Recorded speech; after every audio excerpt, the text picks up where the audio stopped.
Hello friends, welcome back. BigDenoPlays, Kinfire Chronicles, Night's Fall, the 7th scenario we've played now maybe. 6th, 7th, 8th, I'm not sure, but it's been a lot and it's been exceptional. And we're on to scenario 5 now, which is called A Perilous Passage, Quest 5. But we do have a little bit of administration to complete before we go into said scenario. Have a look at this glorious map. I've selected the locations we're going and I'll explain those in a second. Yeah, what I did to determine that was read this little thing here, and there's a few things in there that we want to do. I need to replace my sweet balm. We're going there for sure. This allows us to clear all our exhaustion and our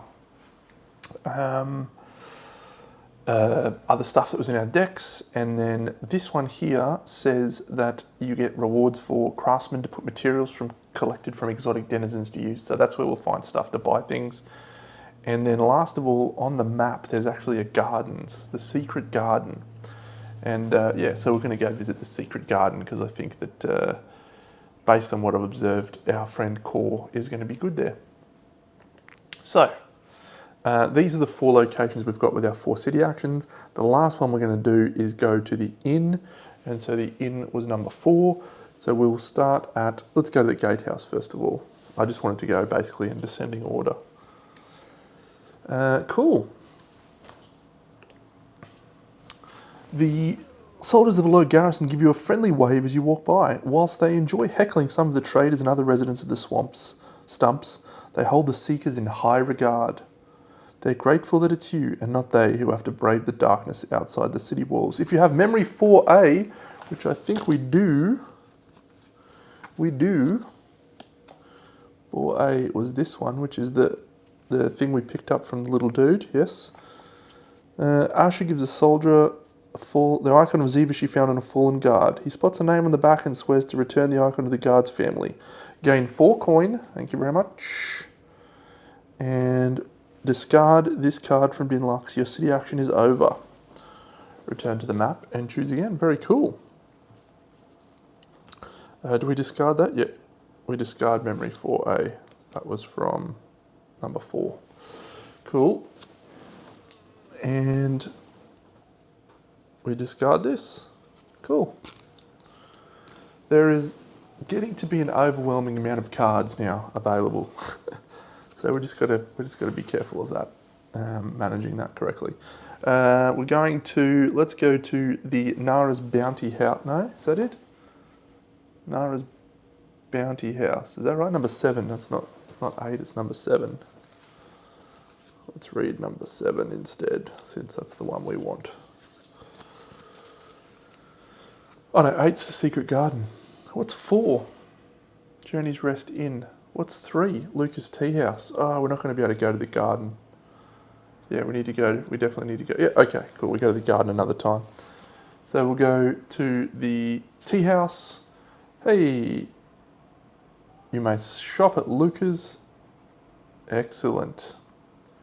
First time you come in, take the 3 sweet balms and add it to the deck. If you have memory 5A, we don't. If you have memory DA, go to DB. Otherwise, no. Okay, cool. So we're just going to buy that sweet balm. I've already got it on top for him. And that is it. And we can now go there. Cool. Let's go to 7, which is that place. You may shop at Nara's Bounty House. I pay bounties on troublemakers in the area, but also buy parts from more exotic creatures. What's your pleasure? Your city action is over. Excellent. So here's one I prepared earlier. This looks quite cool, actually. Nara's Bounty House.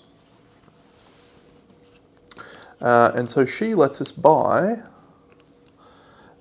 antler dagger, a blazing sword, and a wyvern cloak. And those are all things that we defeated in the first 3 scenarios. So the antler dagger, let's zoom in down here. The antler dagger, not too bad. 3 draws focus, and you can make it an attack 6, but you have to put an enemy numbered chit back in the bag. Don't like that. Blazing sword, 3 plus a hurt, and it's an additional +1 for each hurt that was on your target for the attack, so you're setting them on fire. And after playing or discarding it, you may put it on top of your deck, so you can just keep setting them on fire. The Wyvern Cloak, gain a move and an armor as a free action. I like that. I think we'll make that. So, very good. And finally, we will go here for D4. You may pay 1 coin to stay the night. Oh, due to the cheapness of the accommodation, each seeker may only swap out 1 action from their deck. That's okay. We've done that. That's fine. Yep. All right. The Journey's Rest is far from the finest inn you've ever stayed at. Good. Cheap accommodation, eh? All right. Well, that's the end of our section. Unfortunately, I'm not going to be able to swap that Wyvern Cloak in because I already did my swapsies. So yeah, so we can get rid of this pack now and we can move over here. What a great map, by the way. What a great map. And we'll go over to this section here. And we shall commence Quest 5, A Perilous Passage. The Seeker's Guild Hall is strangely empty. It seems everyone but you has been sent out on assignment. Just as you're about to pull up a few chairs in the dining hall to enjoy an ale, you are summoned by Guildmaster Lyra. Thought you were getting the night off, Lyra says. Sorry to disappoint, but the Hierophant herself has specifically requested you for this assignment. She leads you into her office where Celine waits. Let's skip the pleasantries. There's little time, so I'll be direct. The great lighthouse is waning. It's the source of all Kinfire, and it's been growing dimmer with every week that passes. I fear we must act now before we are left in total darkness. She pauses, letting the grim words sink in. I'm certain that the lighthouse can be rekindled, but to do so I need an ancient volume, the Almanac of the Fires. Its last known location was the Library of Olander. Asha says, but the temple that teaches the Almanac of the Fires is heretical. Go to 5-4. Asha speaks up, her voice forceful. Forgive me, Hierophant, but the temple teaches the Almanac is heresy. These are difficult times, Celine says. I've taken it upon myself to do whatever is necessary to protect this city and the people in it. She looks down at Asha. Not many have the courage to challenge my decision so openly. I appreciate your candor. Gain a Kinfire. Return to the introduction. So let's just head off and leave for Olander immediately. Go to 5-1. You have your assignment from the Hierophant herself. Reach Olander, find the book, survive. The latest information from the Seekers Guild reported that the land between Dinlux and Olander has been changed beyond recognition, hit hard by the starless nights. Barren deserts have replaced gentle rolling hills. Snow-capped mountain peaks now rise where the fields of grain once grew. You'll need to plan your journey carefully by assessing your strengths and calculating your risks. Even so, there's no path that will guarantee safety. If there was, they wouldn't have called on seekers. Open the Atlas to map 6. Let's do that, shall we? Map 6. 4, 5, 6. Oh, cool. Okay, so we need to get to Olander. Let's zoom in on that. We need to get to Olander from Dinlux, so we have to plan out our map carefully. Okay, number 5. Let's read this first. 5-5. You leave Dinlux in the direction of Olander, plotting your course carefully. To cross an area, each seeker in any order declares and then flips however many they would like. After all seekers, if enough of the indicated colour was revealed, you safely cross the terrain. Okay, cool. So, we shall commence, and I think that, let's zoom out so we can see here. So I've done my shuffling. Let's do, shuffle again.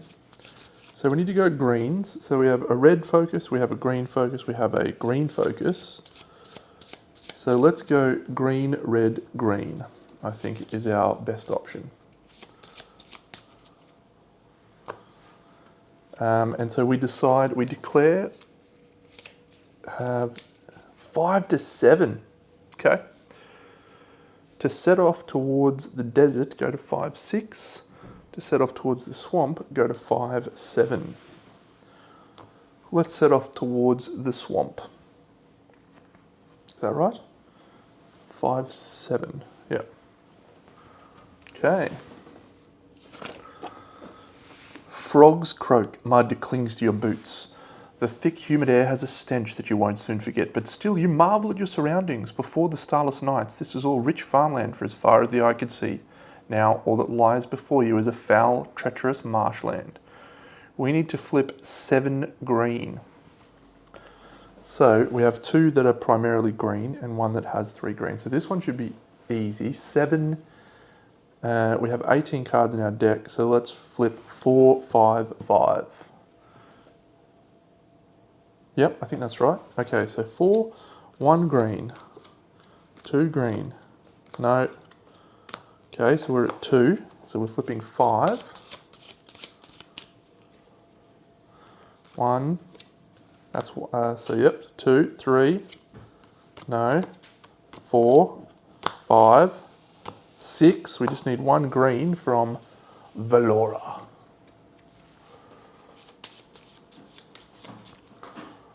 1, 2, 3, 4, 5. Come on, Valora.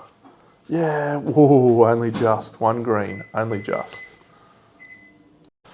Okay, let's go back over here. So we did it, 7 green. Oh, if you exceed your target by at least 1 green. Oh, go to 5, 8. Did we get 1 green? No, we came up 1 short. All right, that would have been nice. Oh, there's a loot card. Oh. 5, 9. Travelling across the desert, you're suddenly enveloped by a dust storm. Grains of sand pelt your armour and sting your skin. You can barely see one another through the whirlwind, but you press onward 1 step at a time. It's either that or be buried alive. We need to get... Oh no, we're not going... No, we're not going that way, are we? No, blue's our worst. We're going to 5, 10. Sorry. Making your way up the steep, snowy slope, you spot a herd of woolly animals along the rocks. With long floppy ears and enormous eyes, they're like no creature you've seen before. They appear to be harmless, even a little bit cute, until they stand on their back legs and begin to hurl rocks at you. Brah, brah, they cry whenever they manage to hit one of you. All right, we need 8 red. Oh, Nars is there, so no, we don't get a bonus for red. Okay, so we've still got plenty of red here. So I reckon we go for 8. 8 out of Khor. 8, 4, 4. Yep, all right, so 1, 2, 3, 4, 5, 6, 7, 8. So we've got 4. And what did I say? 4. So what do we need? 8. Ugh. No. 1, 2, 3. No. Come on. How many reds did we get? Oh, we got most of our reds here. 1. Oh. 2, 3. Come on, red. 4. So I think we came 1 short. Yep.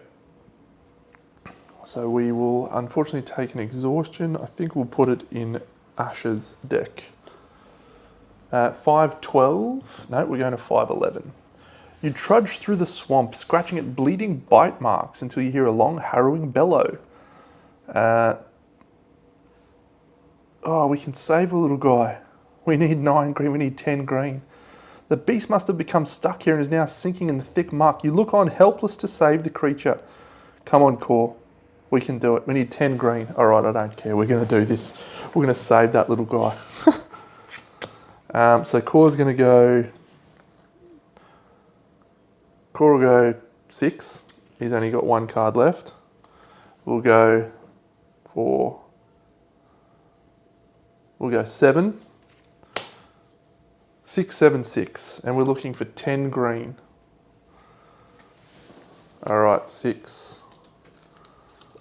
1, 2, 3, 4, 5, 6, 7.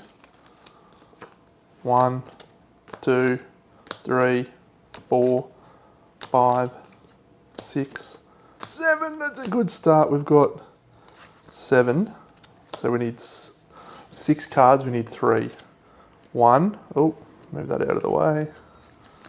1, 2, 3, 4, 5, 6. Yeah, come on. So we got a lot. So we save this little guy. We go to 513. Oh, what? He gets 4 exhaustion? That's terrible. Hold on, friend. For a moment, nothing happens until Khor's Kinfire begins to glow white hot. Unsteadily, the beast stands with a loud bleat and then bounds off into the swamp. With their energy spent, Khor stands slowly to their feet and motions for you to proceed. He gains 2 Kinfire, but also gains 4 exhaustion. What a terrible, terrible turn of events. I would not have tried so hard. 4 exhaustion. What a ridiculous turn of events. Go to 515.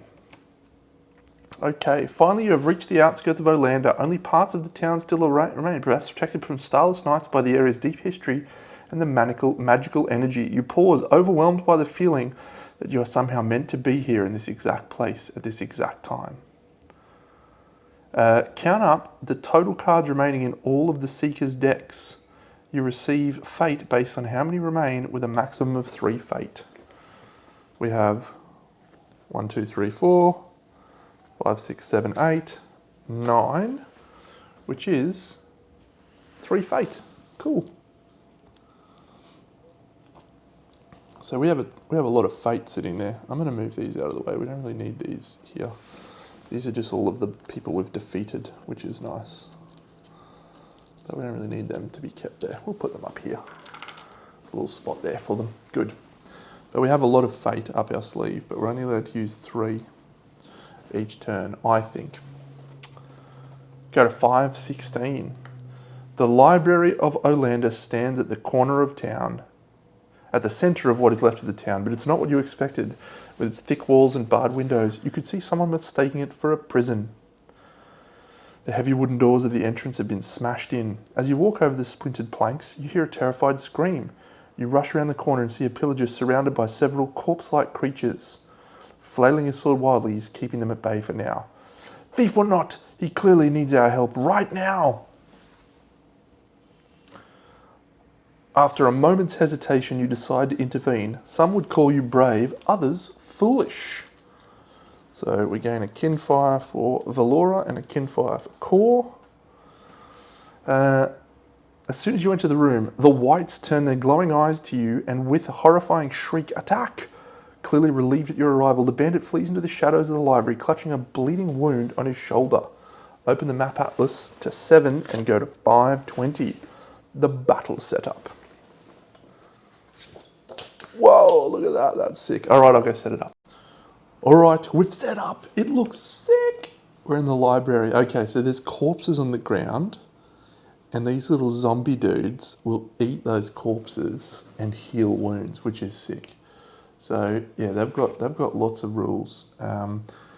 If they're ever in a thing with a hex, they've got overlays that they can put on them if they eat a corpse. So we want to try and avoid them from having a corpse if we can.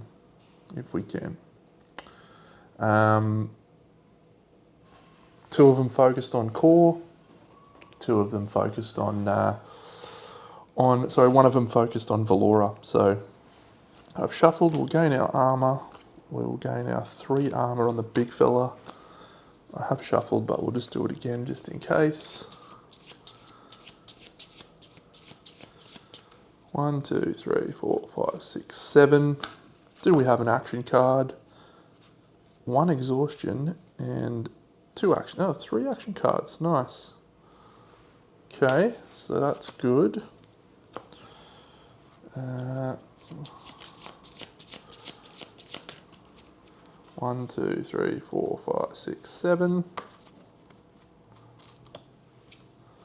1 exhaustion. Action cards, but our odd Raven Charm's good. And then Valora, the key to this battle. Valora with her ranged attacks. 1, 2, 3, 4, 5, 6, 7. Come on, Valora, get your bow again. Quick shot's good. Sweet bar, loyal arrow, yeah. Love loyal arrow, just keeps coming back. Okay, so I think we're good. Nothing else to really consider here except for this trapped area there. So, oh, there is something to consider, sorry. So these, we have some actual specific color attacks now.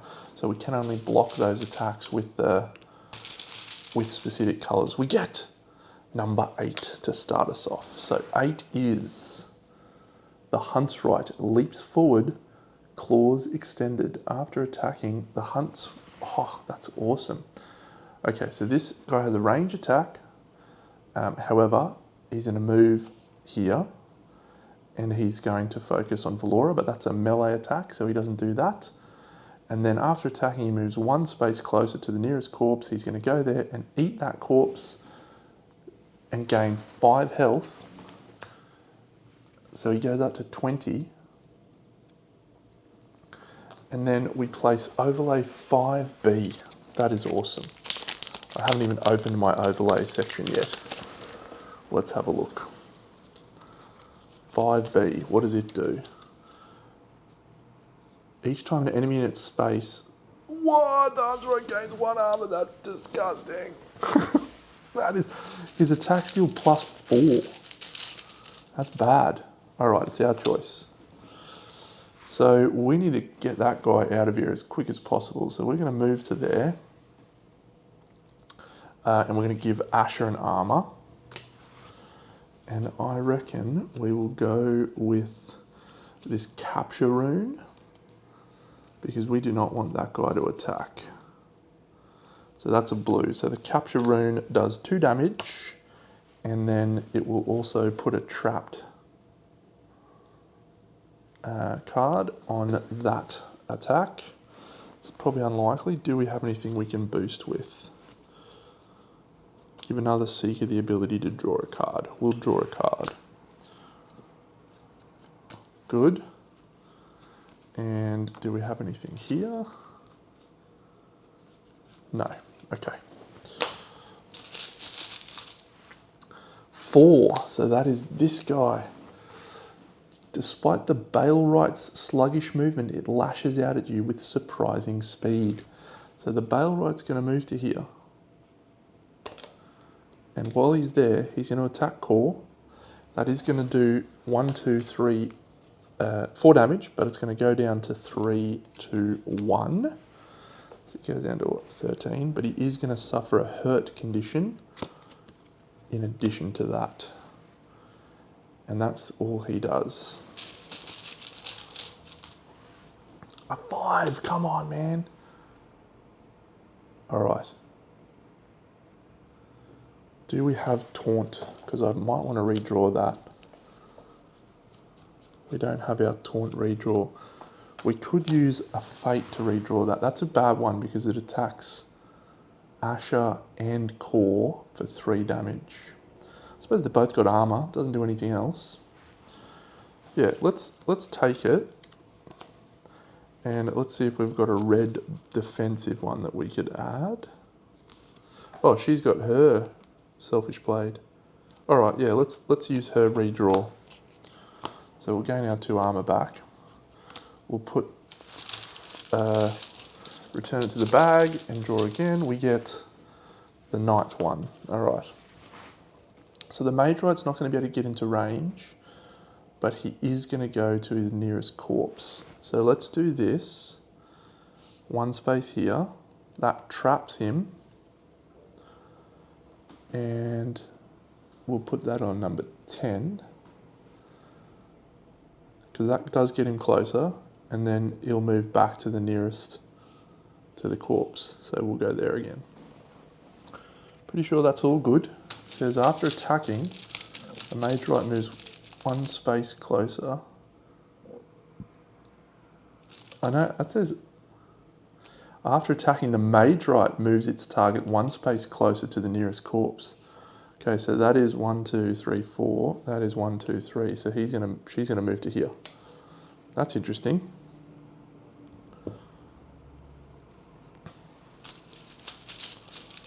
Okay. 9. So that's trapped. That's excellent for us. Can't move, stays where it is, doesn't attack, and doesn't move. Khor. Alright, so he suffers a damage from the hurt condition. And then he has Roar of Challenge, which I like. Yeah, so he's going to play Roar of Challenge. All enemies focus on Khor, and he gains an armor. And then he will move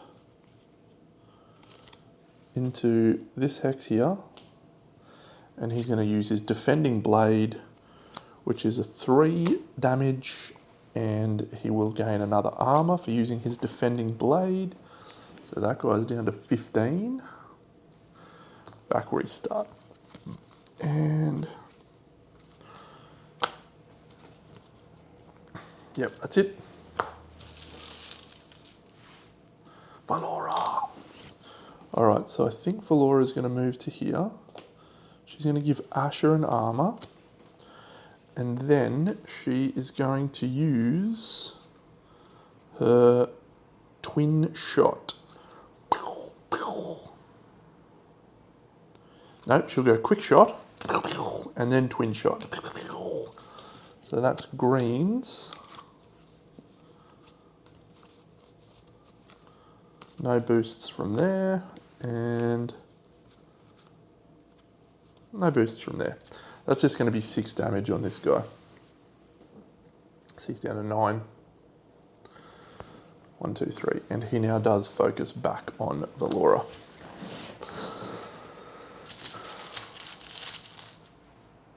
The night. Waiting for the night. That's a shame. It is going to move.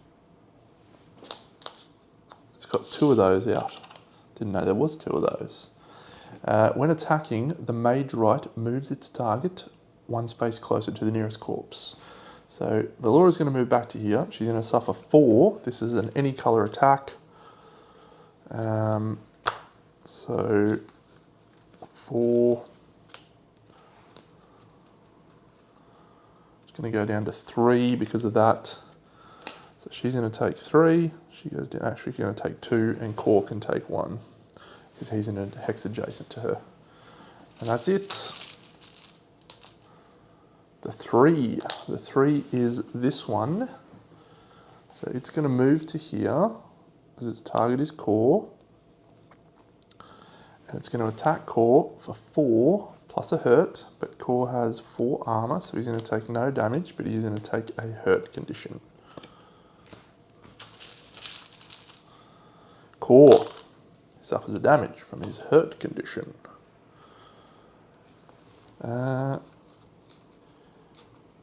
If he does this taunt, he's going to gain some armor, but it's going to do absolutely nothing. But yeah, I think we just do it. So we just taunt. If your target is in an adjacent space, yeah, we'll target this guy and move him into here. So all 3 of them are in there. We suffer a damage from exhaustion. We gain all of our cards back, and we flip our lantern, most importantly. 1, 2, 3, 4, 5, 6, 7. Oof, oof, that's a strong looking hand. Only 2 actions, so let's hope Khor does some support there. 6. Okay, so that one is actually targeting Valora. We might be redrawing that. If we have our taunt, we do not. But we do have a block 3 for another Seeker, which we can use, which is a green. Okay. Yeah, because that attack is actually a 6. It's actually an 11. The Hunt's Right unleashes a bolt aimed to bring you to your knees. So that's 5. No, it's a 9 damage attack because Valora has no armor. So that is a hugely punishing attack. But yeah, we'll cop it. We'll do 9, but we'll block it down to 6, and then he's going to take 1, so that's 5. And does she have a green block? Nope. 5. Yep, so 5 damage, she's down to 5. She's got a sweep arm in her hand, that's why I'm sort of feeling okay. 10. This guy's trapped, so he can't move. His target is actually Khor, which means he can't attack. So, because he can't move, so he stays where he is, he does no damage. And then if able, the target discards an armor. The mage right refocuses, his target is most armor. So he actually refocuses to Asha. Okay, we're seeing a lot of enemy ones. Asha. She'll move into here. She's going to attack the Hunt's right. And she has... Oh. She'll play her Odd Raven Charm to gain an armor. And then she'll just play a Blinding Flash to stun that guy and give him 1 damage. But he's stunned on both of his active conditions, which is great. Active abilities, I should say. Asha goes again. She'll just coup de grace that guy because she is not the target. So that dude is defeated. And that is good news for us. So the Hunt's right is gone. Good.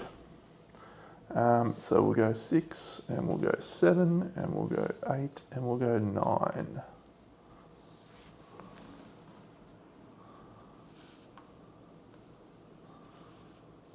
Okay. I think it was good to get rid of that guy. A 5. Okay, so the 5 is this attack.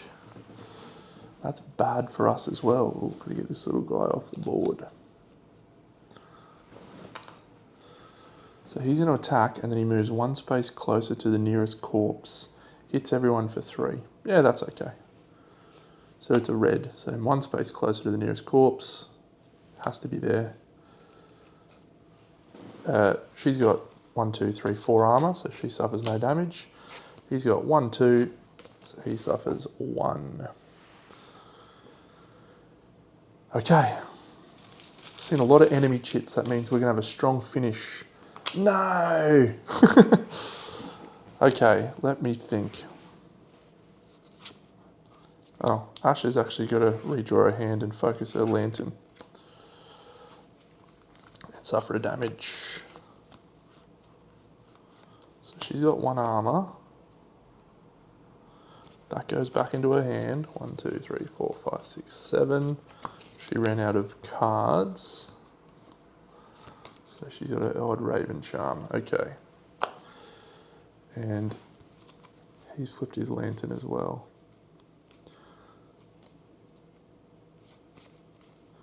So we've just got to decide who we go with here. This Blazing Crown brings everyone in there and gives him more armor. And it could stun for everything we discard. Alternatively, we go Asha. And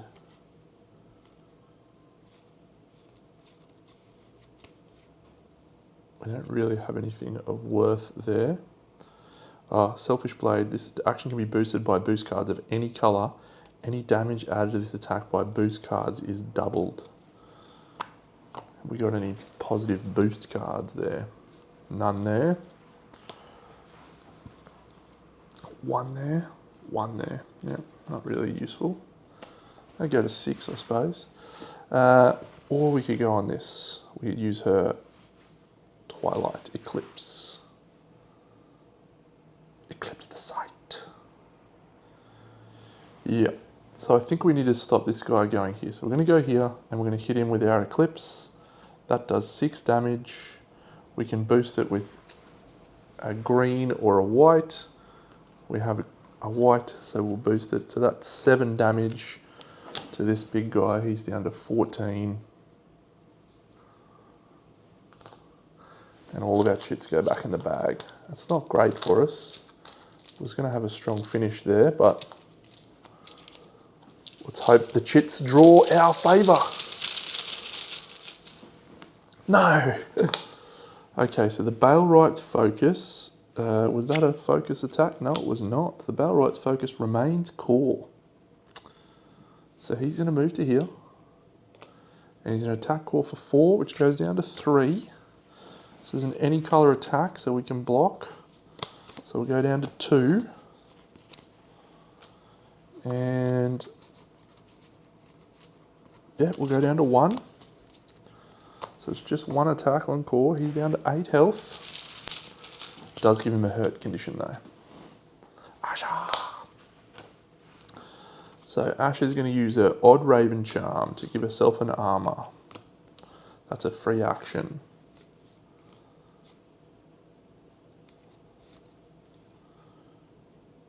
Yep, so she'll go into here. She's going to attack that guy. And she's going to use her Selfish Blade. It's going to draw focus for the big guy. So this is an attack 2, but any boosts are doubled. So we can make that an attack 4. Oh, that's a hurt condition there. And we can make it an attack 4. So it's 4 damage. He's down to 10. Come on, Asha. Anyone? Valora. It's about time. Loyal Arrow to take the focus of that guy, and we'll discard that to bring it back into hand. So that's 3, 4, because Asha is in that same hex. Down to 6.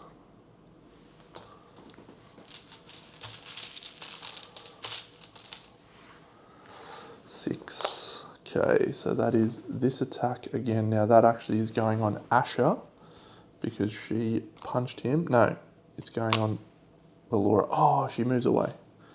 He moves to here. He doesn't attack her. That's it.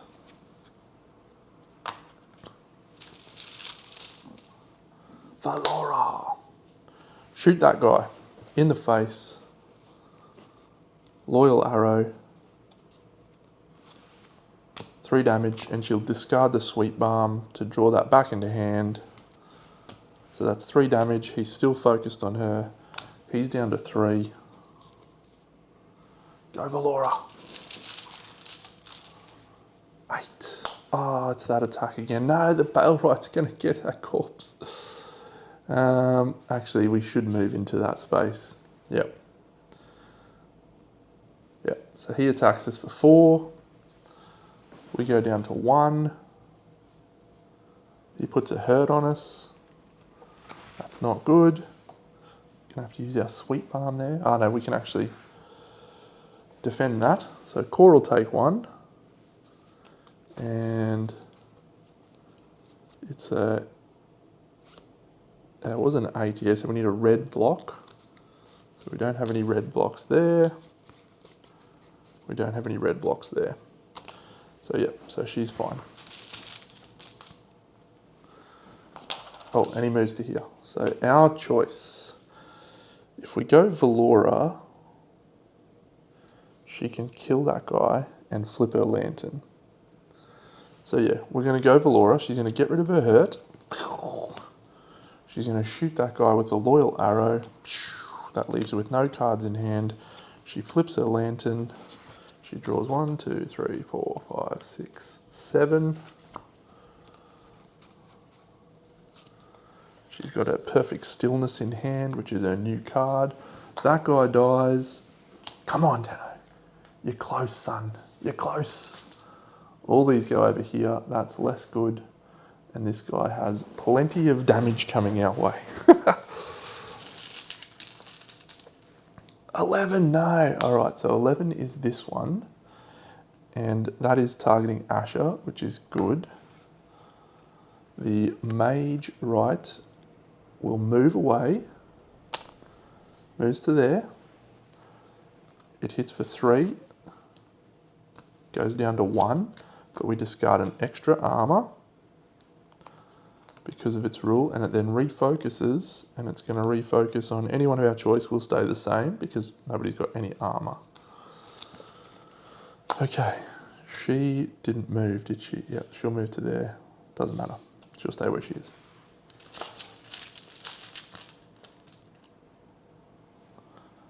Khor.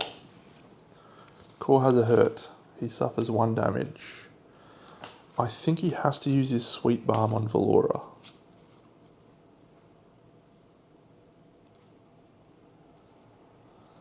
So if he does Aftershock, he can hit her.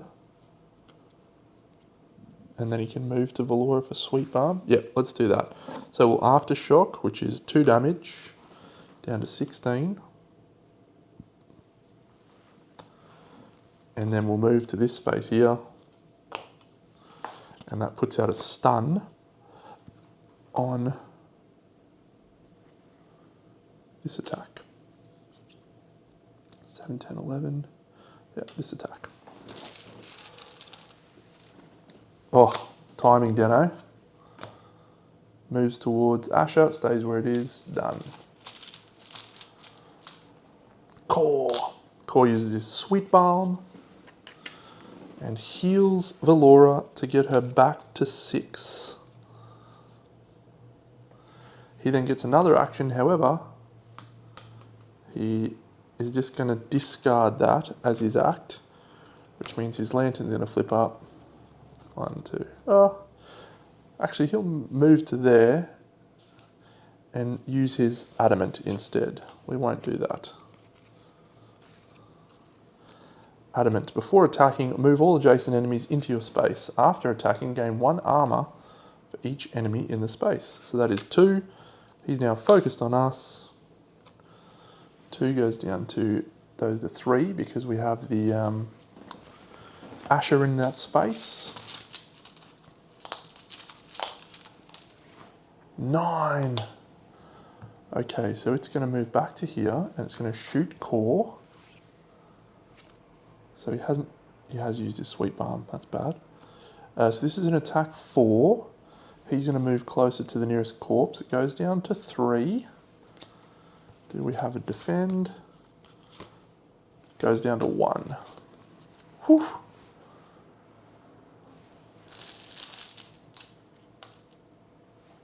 Four. Okay, so this targets Khor again. That's going to be 3 damage. We need a blue to defend this one. Ugh.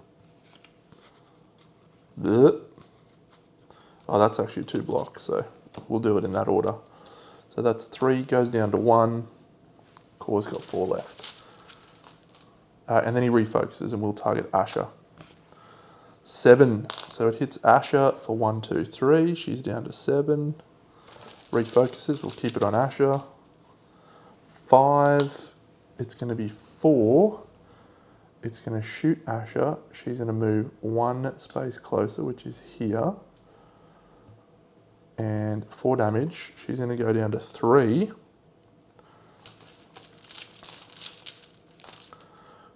Asha, we're in some pretty bad shape here, Deno. Do we use our black powder bomb? Sweet Balm. Yeah, we'll Sweet Balm, get that gone. We're going to go back up to 7. We're going to move. Do we use our bomb? Oh, we can double move.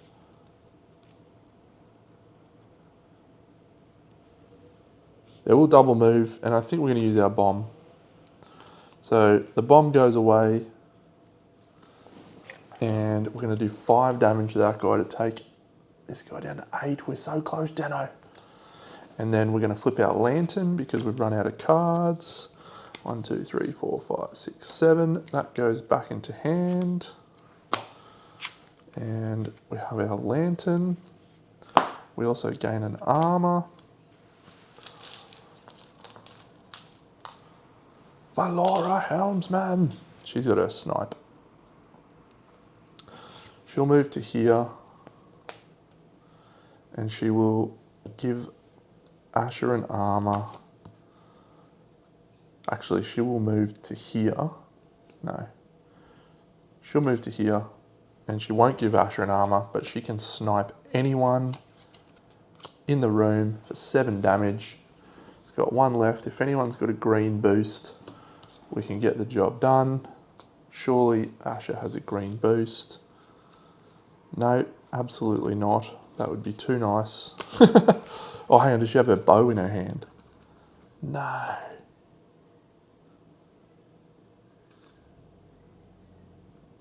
Yeah, all right. She'll put up Eyes of the Huntress as well, but that doesn't matter. The guy's got 1 health left. Come on, someone. Asha! She runs in and smashes him with her heavy staff. That was close, that was close. If a seeker is defeated, you lose the battle. No. All whites are reduced to 0. After a fierce fight, you finally prevail, and the last white falls. The bandit reappears from the shadows. Thank you. I didn't think you would help me. I know I wouldn't have. He laughs sadly and tells you that he travelled here to Orlando hoping to find some valuable items to sell in Dinlux. You ask if he knows anything about the Almanac of Fires, and he thinks he might know where to look. You follow him to a far tower in the library where you indeed find it, a hefty leather tome sealed with a brass lock. Bloodied but triumphant, you set out on your journey back to Dinlux with the grateful bandit in tow. Take memory 5B and add it to this story. Then we go to 520. Hey, look at the bandit guy. Hey. Thumbs up. You saved a wounded bandit. He introduces himself as Hart. I run a little shop for exclusive clientele, you might say. It's the green door next to the Horseshoe Bridge. If you're ever in need of something unusual, feel free to stop by. Just be sure to knock 3 times before entering so I don't accidentally put a crossbow bolt in your face. And take card D15 from this quest and add it to the locations. You may shop at Hart's Black Market. Cool. That's good. Go to 524. That night, as you rest in camp on your way back to the city, the sealed almanac seems to draw your eyes to it, pulling you in. The mystery is almost irresistible. You can't help but wonder what's inside. To attempt to pick the lock, go to 525. I don't want to pick the lock. I don't want to, thank you.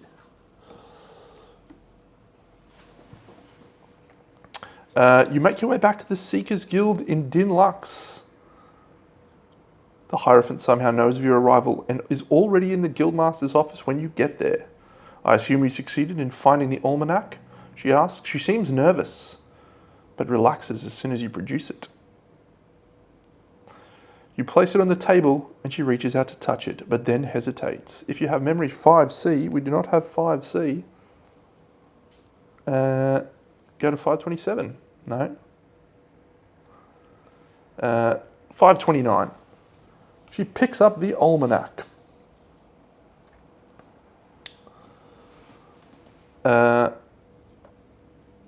Hopefully this will contain the information we need. It's difficult to say how long it will take to translate. She looks back at you. Guildmaster Lyra will make sure you receive your reward. And you have my thanks. I'll be in need of your services again soon. Take prompt Q6, gain 4 coin, and open a treasure pack. Gain 4 city actions. Plenty of coin for the taking. Excellent. The quest is over, gain 4 city actions, so once again we'll probably go and see that new guy that we just got. Quest 6 is called The Trail of Whispers. Cool. That's what it looks like. The Trail of Whispers. Nice. 5C was The Broken Lock, wasn't it? The Broken Lock. I like reading these little cards. I'm probably not going to play this again, so. But yeah. 5A. Very good, very good. Cool. Well, that was fun. I liked that mission. That was tough. I really liked how dynamical the missions have felt. Actually, it's been good. We definitely come closer and closer to being defeated, but we're having a good time. So we'll be back soon for episode 6. Let me know if you're enjoying this series. I'm loving playing this game. It's quite elegant. I think I've said that before. Simple game, but yeah, you can get a lot of cool stuff out of a simple game. So I'll catch you all in the next episode. Big Dano out.